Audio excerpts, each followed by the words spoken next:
It's not ancient, but it's very important heritage, particularly for Spain. There's the mark by Caixa Catalunya.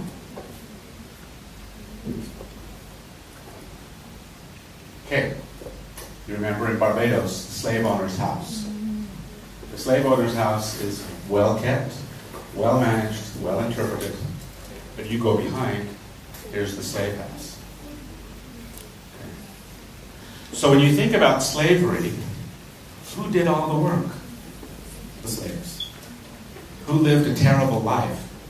The slaves. But their heritage is forgotten. Slavery was 100% about the slaves. But it's not sold or marketed or promoted or conserved at all. So that's what I meant by this truth in heritage, truth in marketing, is this balance, the idea that life isn't always about kings and queens. It's also about farmers and peasants and workers. And that's the majority of the world's heritage, but tourists don't want to see that.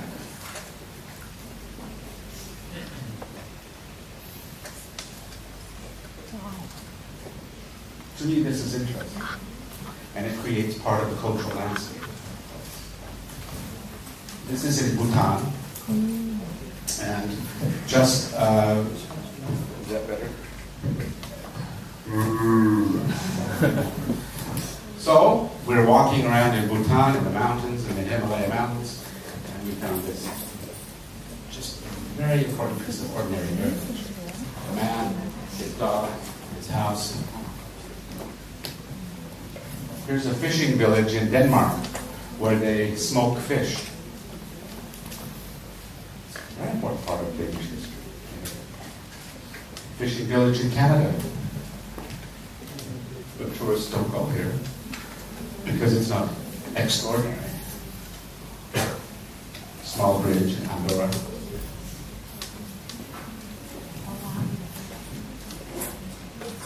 Everyday ordinary heritage in Iceland, for example.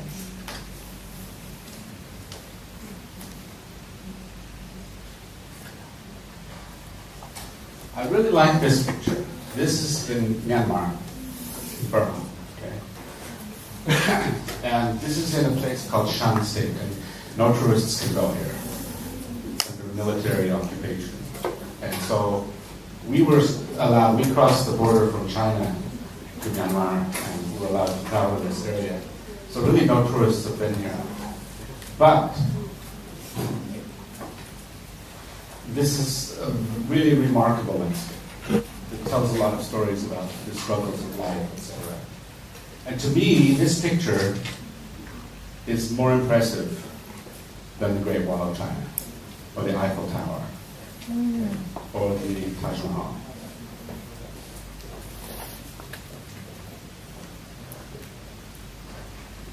This is near Dubai, in the Emirates. And we were riding out in the desert in a four-wheel drive, and we found this very small mosque. This little mosque out in the middle of nowhere for the camel herders to pray. I'm not suggesting that the tourists should go there. Okay? And maybe we don't want tourists to go to every small place.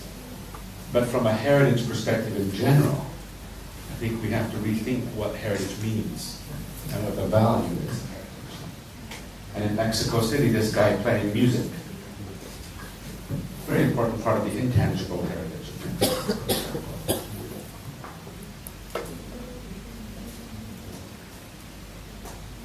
Look at this beautiful picture. You all have heard of Yellowstone, right? Yellowstone is just on the other side of those mountains. Okay. So I have to ask you a question.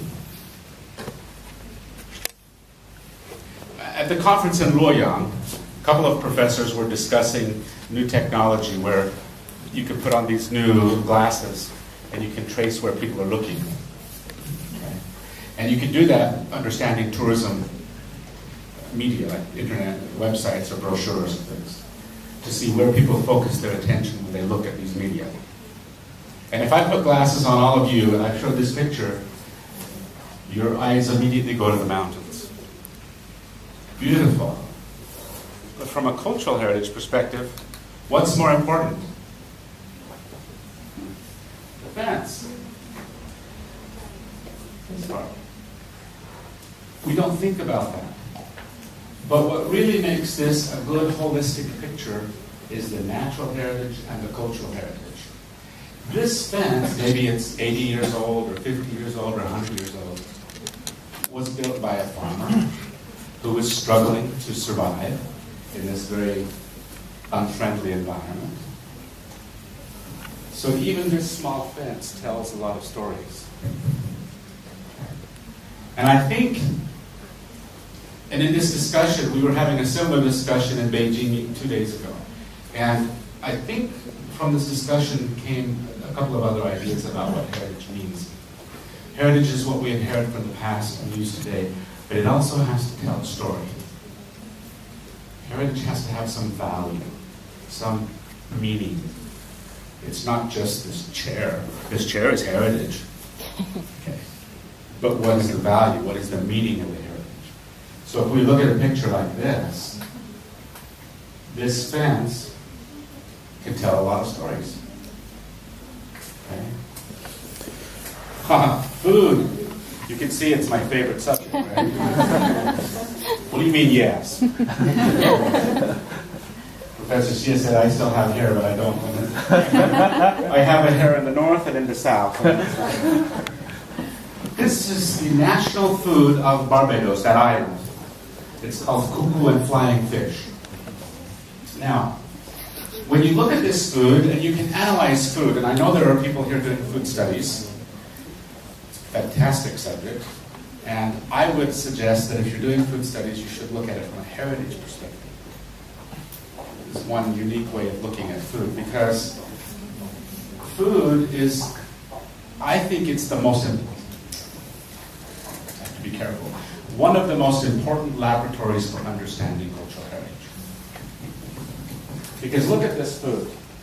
It's tasty. The fish, it tells the story about island people and they have to survive in the ocean and the sea. The sauce tells a story about the flavors that they brought from Africa and from the native peoples of the islands. This is the cuckoo. It's some kind of a tropical root, taro root or something. And that also comes from Africa. And then they have the carrots and the potatoes. That comes from the British colonial elements. So this cuckoo and flying fish, this national dish, tells a lot of stories about Barbados heritage, about struggling with the sea, about surviving, about poverty, about colonialism. Okay. So I think it's very important that we think about the meaning of heritage as not just in food, but in music, in dance, in religion, in family. So heritage is a really huge concept. You see what I mean by I'm trying to get you to think really big. It's not just about St. Paul's Cathedral. It's also about other elements of life. Here you have some examples in Poland of traditional foods made by farmers. This is all cheese. It looks like bread, but it's cheese. Different kind of cheese. And in Warsaw, Poland, they have this pierogi festival every year. Pierogi is this delicious, it looks like Chinese fried wonton, but it's not. It's not dumplings. It's actually it's like a Polish Chinese dumpling, but it's making me hungry. No. They have this festival, and festivals are another very important thing to consider from a heritage perspective. Cultural festivals, agricultural festivals, food festivals. They all tell stories. They all have important cultural meaning. And this one, I won't go into the story of pierogis, but pierogi is the national food of Poland and Poland and Ukraine and a few countries around there. So they have these festivals that really tell a story. And then, of course, in places like Indonesia and Malaysia, a lot of these delicious foods tell the story, the spices, the way it's cooked, the kind of, it looks good, doesn't it? It's really good. A traditional Hungarian restaurant, you know, when you go to these places, when I travel, I really want to try traditional food. No. traditional food at various places. So for me, it's important, and again, I try to go to places that the locals would consider traditional. Not necessarily that it's traditional for tourists, but there's a difference in that. So this is in Bosnia, looking at the traditional foods. I like this picture because I took this picture in India in a place called Pondicherry, which was a French colony in India. And if you look here, to go to this restaurant and have a unique experience of authentic Tamil cuisine with a French accent. So Indian food with a French accent. So again, this restaurant, the focus of the goal of this restaurant is to have a heritage meal about colonial heritage. Oh, wow. And then of course, you have this Aboriginal guy in Australia who's demonstrating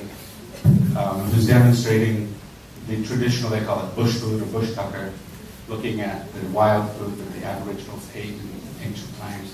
I mean, it looks beautiful, but it's disgusting. But for us, but I think for most of us. But this is what they survived on, the Aboriginals. Again, very important part of the heritage. So what's special about this? Also back in Barbados, okay? It's a local bus, local transportation. So why is it heritage? When you ride in this bus, every bus is playing traditional Barbadian music. Very loud. The whole city sounds like music. When you're in there, it makes you want to dance. So even riding the local bus can become a heritage experience if you really consider the intangible music heritage, for example. Or this kind of ceremony in Fiji. It's called the Kava ceremony, but again, part of the intangible heritage. Also in Fiji, looking at the village women making music and doing some dancing. This is in Varanasi, India. So she's selling to the Hindu pilgrims as they're coming to the Ganga River. Okay, so what does all of this mean for heritage tourism? Oh, I just wanted to put it down in this food picture. Yes. So we went for Macanese food last night because I said I don't want Chinese. I've been eating Chinese for 12 days. I said, but I don't want Kentucky Fried Chicken. I don't want Pizza Hut. But I would like to try Macanese food. So we went, and it was really, really nice. It was a unique heritage experience. So what does all of this mean for tourism? Now I want to have a discussion about this. So, I'm going to tell you a story. I was in Guangxi province a couple of years ago. I'm doing a research project there. And I was invited by the county tourism person, administrator, for lunch. And so I said, okay, well, that's fine. So we went for lunch. And the people started to bring in the food. They brought in the rice, they brought in some vegetables, and then they brought in the bugs and the insects. A lot of worms, crickets, bees, cockroaches. I said, I said, I'm really sorry, I can't eat this. I usually try everything, but I couldn't. And the woman was really sad. She said, well, we prepared this meal for you. It's a really special meal.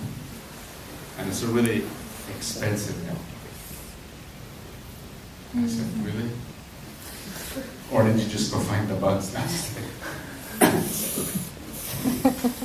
So I ate some bugs. It didn't kill me. I'm still here and so I'm okay. I ate a few bugs. I had to try it. She was very happy that I was willing to try it. But as we discussed this, since anybody from Guangxi province here? Okay. So this was at the border with Vietnam at Vientiane Falls. Okay. So very right as far South China as you can go. And So we began discussing the history of the food heritage. And maybe you can follow me. Maybe if you're from Guangxi or another part of China where you eat bugs. There's this evolution.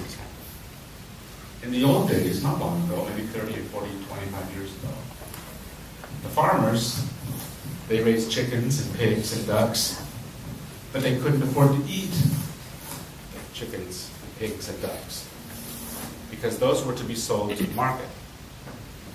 So what did they do?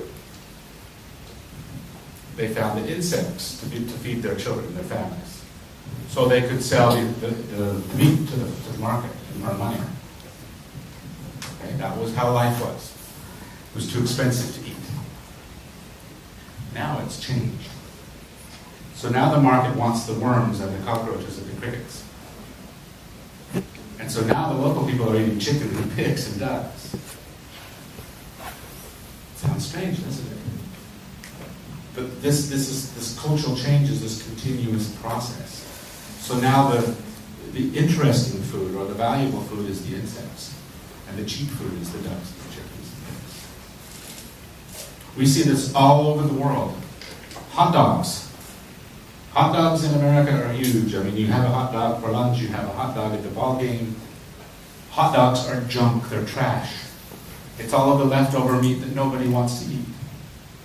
It was the poor people food, the poorest people food. And now it's the food of everybody. And we can see these evolutions. There's some beef cut called tri-tip. And in the 1950s and 60s, it was junk. They threw it in to make into ground beef, or they would feed it to the Mexican immigrants for very, very, very cheap price. Now it's one of the most expensive kinds of beef because it's tender and juicy. So we see this evolution constantly happening with food. So I have to suggest that food is an important way of understanding heritage. It tells a lot of stories. And if you have an opportunity, if you haven't tried Macanese food, you should try it. And then try to understand the history of it. Okay? And try to understand the history of the Macanese language. Patois that we learn, people who've lived in Macau for generations, who mix it, Chinese with Portuguese and English and whatever.